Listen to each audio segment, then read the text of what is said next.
চায়নাতে মটোরোলার নতুন একটা স্মার্টফোন লঞ্চ হয়ে গেল এবং বাংলাদেশেও ধীরে ধীরে এই ফোনটা আসতে শুরু করেছে।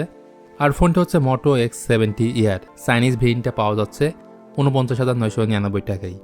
সো এই দামে পাচ্ছেন super slim metallic build, Qualcomm Snapdragon 7 Gen 4 chipset এবং ক্যামেরা সেটআপটা আমার কাছে দুর্দান্ত লাগছে। সুতরাং এই ফোনটা কেনার আগে পুরো ভিডিওটা একবার দেখেন, তারপরে আমি বলবো মোটো X70 Air ফোনটা কেনেন। তো মূল ভিডিওতে যাওয়ার আগে একটা ছোট রিকোয়েস্ট, যদি আপনি এই চ্যানেলে নতুন হয়ে থাকেন please hit the subscribe button, আর যদি অলরেডি সাবস্ক্রাইব করে থাকেন থ্যাংক ইউ সো মাচ। তো X70 এয়ারের বক্স কন্টেন্ট হিসেবে থাকবে একটা 68 ওয়াটের charging adapter, type C to type C cable, প্রয়োজনীয় কাগজপত্র, ট্রান্সপারেন্ট হার্ড ব্যাক কভার। তো এগুলো রয়েছে ফোনের বক্সে। এটা থিন হচ্ছে 5.99 মিলিমিটার, ওয়েট 159 গ্রাম, খুবই স্লিম অ্যান্ড লাইট ওয়েট। অনেকে স্যামসাং S25 এদের সাথে কম্পেয়ার করতে পারেন। এই ফোনটা র্যাপ অ্যান্ড টাফভাবে ইউজ করতে পারবেন, কারণ এতে থাকছে মিলিটারি স্ট্যান্ডার্ড 18S এর সার্টিফিকেশন। ডিসপ্লের ওপরে কর্নিং গোরিলা গ্লাস 7 এর পোরেশন আছে, সেই সাথে আমার পছন্দের একটা জিনিস অ্যালুমিনিয়াম অ্যালয় ফ্রেম। দরকার হলে পানিতে ফোনটা ধুতেও পারবেন, কারণ IP69 এর রেটিং আছে, যেটা 1.5 মিটার পানির নিচে আপ টু 30 মিনিট পর্যন্ত রাখতে পারবেন। সো চাইলে আন্ডার ওয়াটার ফটোগ্রাফিও করা সম্ভব। এই কালারের নাম হচ্ছে প্যান্টম লিলি প্যাড। নিচে USB টাইপ C 2.0 পোর্ট আছে, দুইটা সিম কার্ডই শুধুমাত্র ব্যবহার করা যাবে। উপরে নিচে মিলিয়ে রয়েছে ডুয়েল স্পিকার, সাথে ডলবি অ্যাটমসের সাপোর্ট, এবং বাম পাশে রয়েছে কুইক বাটন, যেটাকে শর্টকাট বাটন হিসেবে ব্যবহার করতে পারবেন।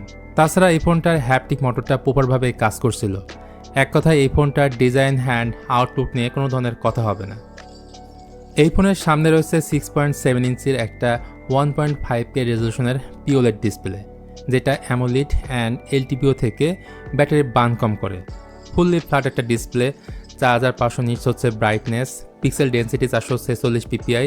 তাছাড়া HDR10+ under display fingerprint scanner ফিচারটা আপনারা এই ফোনটার মধ্যে পাবেন, তবে আল্ট্রাসনিক থাকলে বেশি ভালো হতো।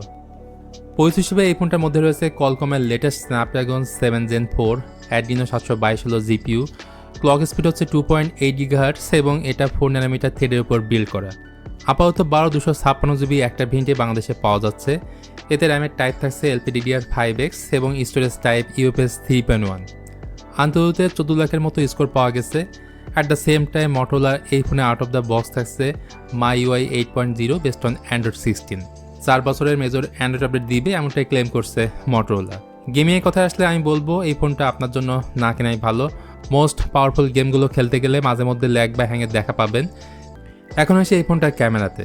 এই ফোনটা তারাই কিনবেন যারা ক্যামেরা লাভার। রিয়ারে 3টে ক্যামেরা আছে। প্রাইমারিটা হচ্ছে 50 মেগাপিক্সেলের স্যামসাং এর GN-J সেন্সর উইথ OIS, পরেরটা 50 মেগাপিক্সেলের একটা আল্ট্রাওয়াইড সেন্সর, তারপরেরটা হচ্ছে একটা লাইট সেন্সর, আর সামনেও থাকছে 50 মেগাপিক্সেলের সেলফি ক্যামেরা। ভালো বিষয় হচ্ছে এই ফোনের ব্যাক এবং ফ্রন্ট ক্যামেরা দিয়ে 4K 60 fps ভিডিও শ্যুট করতে পারবেন, যেটার স্টেবিলাইজেশন সে লেভেলে। তো কমতে জায়গা নেই বললে আমার কাছে ব্যাটারি ক্যাপাসিটি কম মনে হয়েছে। এতে 4800 mAh এর সিলিকন কার্বনের ব্যাটারি রয়েছে, আর ফোনের বক্সে থাকছে 68 ওয়াটের সুপার ফাস্ট চার্জার। তো ওভারঅল সব কিছু মিলে আমার কাছে এই ফোনটা ভালোই লাগছে, তবে দামের দিক থেকে আমি একটা বিষয় আপনাদের সাজেস্ট করতে পারি। এই ফোনটা যেহেতু বাংলাদেশে মাত্রই আসছে, তাই কয়েকটা দিন ওয়েট করেন, তাহলে দেখবেন যে ফোনের দাম অনেকটাই কমে গেছে।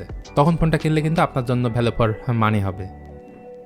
বাকিটা আপনার চয়েস, আপনার ডিসিশন, আপনি কী করবেন। সো আজকে ভিডিওটা তাহলে এ পর্যন্তই। ভিডিওটি ভালো লাগলে please hit the like button, share করতে পারেন আপনার বন্ধুদের সঙ্গে।